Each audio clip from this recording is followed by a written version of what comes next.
spooky pals, welcome back to my channel. Today is a spooky story Sunday and I hope that you enjoy and like this video if you like it.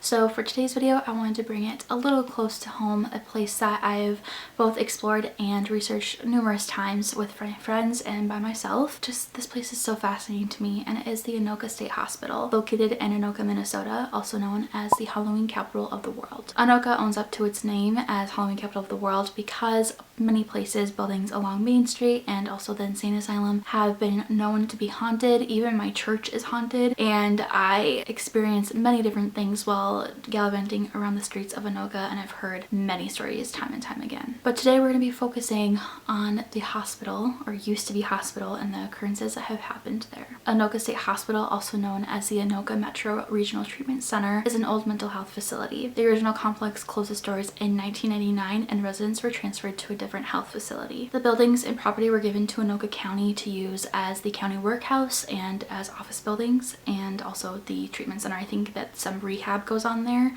for veterans and stuff, but that's just what I've heard word of mouth. Many of the cottages that used to home mental health patients are now boarded up and closed to the public. No intruders can get in or out. And it doesn't mean that there's something still left behind. There are tunnels that loop underneath each of the cottages and I believe the office buildings. They are only open for maintenance and security guards that walk the premises. There is an opening, I think, by the river. Pretty easy to find the tunnel system, but I never have gone in there. But I know someone that has, and I'll get to their story. This was used to get patients to and from different cottages. One of the cottages I heard was for patients to go when they were on the brink of death, and others were to house women and men, and children were even there at times. So I've heard lots of different things, and they had been around since the 1900s. They had gone under multiple name changes, but that's just part of the history. So before I go off on a tangent, let's get back to the tunnels. So the tunnels were used to get patients to and from, and to allow the workers to not get the patients mixed up and also get them to escape or attempt an escape. But some of the patients, you know, that were maybe a little bit there in the noggin more than others were going to use this tunnel system to escape.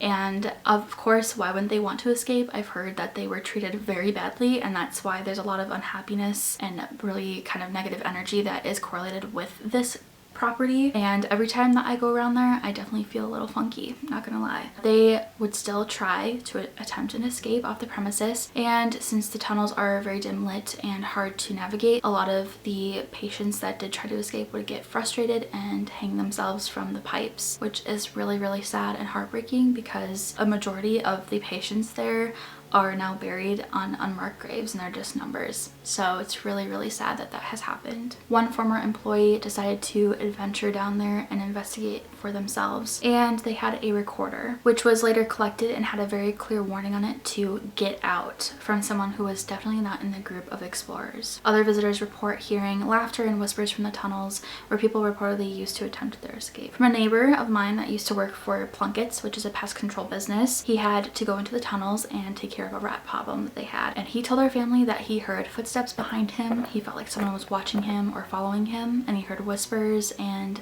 it was hard to like hear what they're actually saying, but he could hear them pretty loud and clear, and he is someone to not get spooked easily, and so he left as soon as he could. This psychiatric hospital is definitely an epicenter for some paranormal activity, and some of this information is from onlyinyourstate.com, so definitely check them out if you have any other needs to look and research this place for yourself. Okay, so I haven't been here in years and I'm like kind of freaked out. I accidentally took the road to get here, so I'm like here coincidentally, and I'm like freaking out kinda. So these are the ones that my friends and I used to like go to like explore, and one of those windows back there used to be open, as you can see back there, and like that's where an apparition has been seen. So yeah, this is what it looks like. It's so much newer now, which is awesome, than it used to be. So crazy.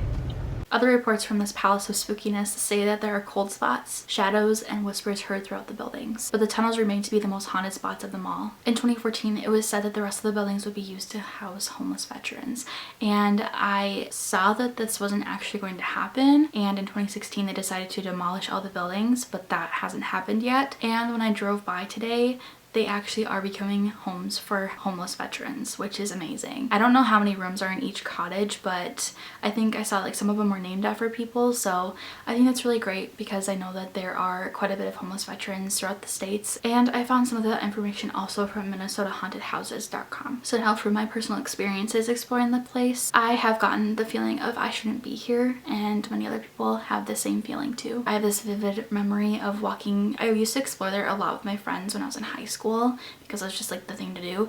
And when I was in high school, a reason why we decided to explore it was because this really creepy photo, which I'll pop on the screen, of this apparition was surfaced on Twitter, and everyone was like, oh my gosh, dude, that's so crazy. And I don't remember who took the photo, but there is a man standing in the window like staring back at the person. You can see them clear as day. Like, this still creeps me out till this day that that has happened and someone actually saw that. I still have it on my phone because I'm just like mind boggled by that. But my friends and I were like, let's go. So one time we went at like midnight, which I have the whole story time on my channel and video proof of what happened. So if you do want to watch that, definitely check that out. Basically, this person that we were with was kind of aggravating the spirit that was in there, and it was the same cottage as the photo of like the apparition was taken. So we were there and we kept hearing this banging sound, and it was answering any of our questions that we were saying to it. So it was really creepy, and every time I walk around, either day or night, I feel like people are watching me. It feels like 1,000 eyes are just watching you